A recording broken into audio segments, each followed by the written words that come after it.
जय हिंद साथियों, स्वागत है आप सभी का यूट्यूब चैनल में। दोस्तों, आज के वीडियो में हम लोग जानेंगे G7 सम्मेलन 2024। इसमें हम लोग जानेंगे आखिरकार जी का मतलब क्या है और G7 क्या है, इसमें कौन कौन से देश शामिल होते हैं, इसका इतिहास क्या है, G7 सम्मेलन का आयोजन कब कब और क्यों किया जाता है, मुख्यालय है तो कहाँ पर है। चलिए शुरू करते हैं वीडियो। और दोस्त, चैनल पे नए हैं तो सब्सक्राइब जरूर करिएगा, घंटे के निशान को दबा लेना है अपडेट रहने के लिए।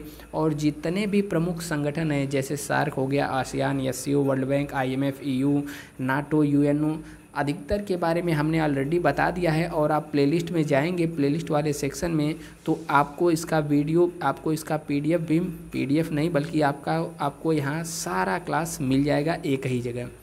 चलिए देखते हैं। सबसे पहले G7 का मतलब होता है ग्रुप ऑफ 7, यानी कि 7 देशों का समूह, 7 बड़े और धनी देशों का समूह है और इसका प्रत्येक वर्ष सम्मेलन किया जाता है। G7 में सबसे पहले आप देशों के नाम याद कर लीजिए, कौन कौन से देश इसमें शामिल हैं। तो देखिए, इसमें कनाडा शामिल है, कनाडा के अलावा France, Germany, Italy, Japan, United kingdom यानी कि UK और USA यानी कि संयुक्त राज्य अमेरिका। आप सभी को यहाँ पर मैप में देख सकते हैं, यह सभी देश यहाँ पर शामिल हैं। नेक्स्ट यहाँ पर देखेंगे, देखिए G7 के बारे में सबसे पहले हम लोग थोड़ा सा जान लेते हैं।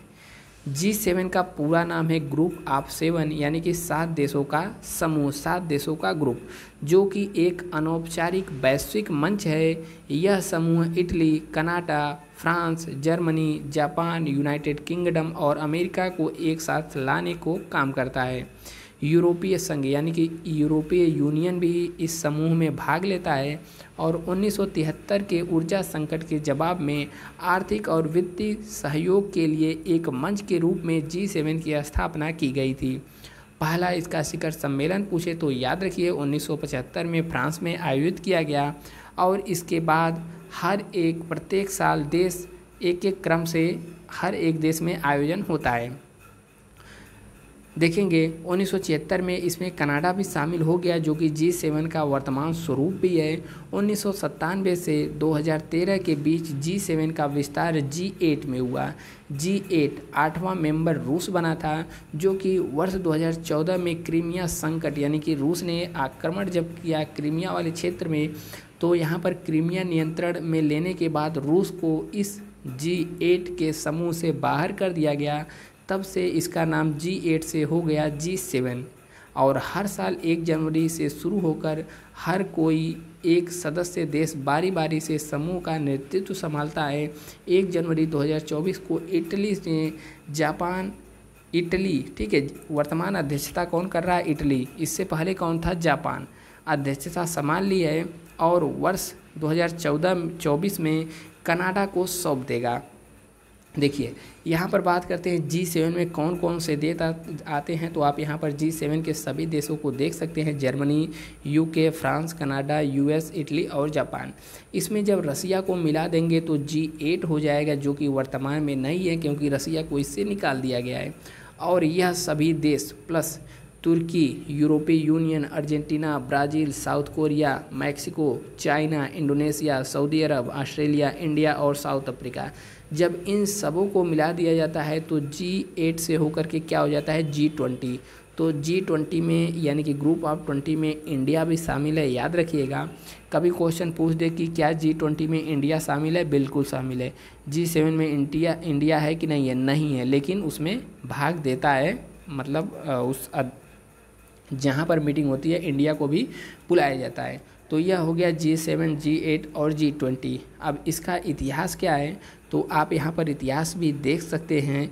विश्व आर्थिक सम्मेलन के रूप में G7 को जाना जाता है। 1975 में फ्रांस के पूर्व राष्ट्रपति यहाँ पर इन्होंने इसका मीटिंग को लॉन्च किया था और 6 देशों का समूह 1975 में बना था। 7वां देश इसमें बन करके आया था कनाडा, और 8वां देश जब रूस इसमें शामिल हुआ तो G8 हो गया, ठीक है। फिर रूस को रूस को 2014 में निकाल दिया गया, ठीक है। क्रीमिया संकट के बाद तब से यह फिर से G7 हो गया, यह पूरा इतिहास है, आप देख सकते हैं। बाकी PDF आप @KGW 2023 सर्च करेंगे टेलीग्राम पर तो आपको वहाँ पर PDF भी उपलब्ध हो जाएगा। नेक्स्ट देखेंगे इसका हेडक्वार्टर, इसका मुख्यालय कहाँ पर है। तो यह एक ऐसा संगठन है जिसका कोई निर्धारित मुख्यालय नहीं है और इस समूह की अध्यक्षता प्रत्येक सदस्य देश द्वारा क्रम से की जाती है। जैसे इससे पहले जापान ने किया था, जापान के बाद 2024 में इटली करेगा, ठीक है। इटली के बाद कनाडा करेगा और इसके बाद क्रम से सभी देशों का बारी बारी से नंबर आता रहता है। इसका कोई भी अस्थायी मुख्यालय नहीं है। नेक्स्ट यहाँ पर हम लोग देखेंगे इसके बारे में तो हमने बात कर ही लिया, एक बार देख लीजिए। यह अंतर्राष्ट्रीय संगठन है जिसका गठन 1975 में किया गया था। वैश्विक आर्थिक शासन, अंतर्राष्ट्रीय सुरक्षा, ऊर्जा जैसे नीति, सामान्य हित के मुद्दों पर चर्चा करने के लिए इसकी वार्षिक बैठक होती है। इसमें 7 देश कौन कौन से हैं? United kingdom, Japan, France, Germany, Italy, America और G7 देश और भारत G20 का हिस्सा है, ठीक है। सभी G7 देश और भारत यानी कि जितने भी G7 देश हैं और भी इसमें मिला देंगे तो G20 हो जाएगा और G20 के अंतर्गत भारत भी आता है। G7 का कोई औपचारिक चार्टर या सचिवालय नहीं है, बल्कि प्रत्येक वर्ष जिस देश में जो देश इसकी अध्यक्षता करता है वही उसका एक तरीके से वहाँ पर सम्मेलन होता है। 49वां हुआ था जापान के हिरोशिमा में और 50वां सम्मेलन इटली में हो रहा है। दुनिया की GDP के मामले में देखेंगे तो G7 देशों के हिस्सेदारी, इसमें अमेरिका का 24.4% है, जापान का हिस्सेदारी 4.7%, जर्मनी का 4.1%, ब्रिटेन का 3.3%, फ्रांस का 2.8%, कनाडा का 2.1%, इटली का 2% दुनिया की GDP के मामले में G7 देशों का हिस्सेदारी है। बाकी भारत को G7 से क्या होता है फ़ायदा, तो देखेंगे ग्रुप 7 में भारत इसका सदस्य नहीं है, लेकिन इसके बावजूद भी लगातार चौथी नहीं बल्कि 5वीं बार PM इसमें शामिल हो रहे हैं। वहीं चीन भी इस समूह का हिस्सा नहीं है। ऐसे में चीन की बढ़ती हुई विस्तारीकरण की नीति से निपटने के लिए यह समूह भारत के लिए मददगार साबित हो सकता है। G7 की बैठक में चीन को काबू करने के लिए भारत भी अमेरिका और जापान के साथ मिल करके काम कर सकता है। G7 के कई ट्राइलेटरल यानी कि ज़रूरत के मुताबिक अलग अलग 3 देशों की मीटिंग होती है। इसमें भारत की किन्हीं 2 देशों के साथ बैठकर किसी मुद्दे पर अपनी बात रख सकता है।